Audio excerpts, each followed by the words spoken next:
প্রতীক, যা জ্ঞান ও শুভ সৌভাগ্য নিয়ে হিন্দু পঞ্জিকা অনুসারে প্রতি বছর মাঘ মাসের শুক্ল পঞ্চমী তিথিতে বসন্ত পঞ্চমী পালিত হয়। 2025 সালে মাঘ মাসের তিথি 2রা ফেব্রুয়ারি সকালবেলা 9:14 থেকে শুরু হবে, যা পরের দিন 23রা ফেব্রুয়ারি সকাল 6:52 পর্যন্ত চলবে।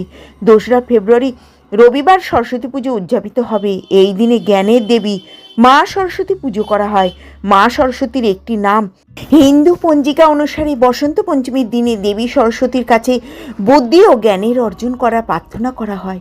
সঙ্গীত, শিল্প, সাহিত্যের সঙ্গে যুক্ত ব্যক্তিরাও এই দিনে বিশেষ পুজো করে থাকেন এবং এটি একটি 2025 সালে সরস্বতী পুজোর জন্য 3 ঘন্টা 26 মিনিট সময় থাকবে এবং সরস্বতী পুজোর মুহূর্ত 2রা ফেব্রুয়ারি সকালবেলা 9:14 থেকে 12:35 পর্যন্ত।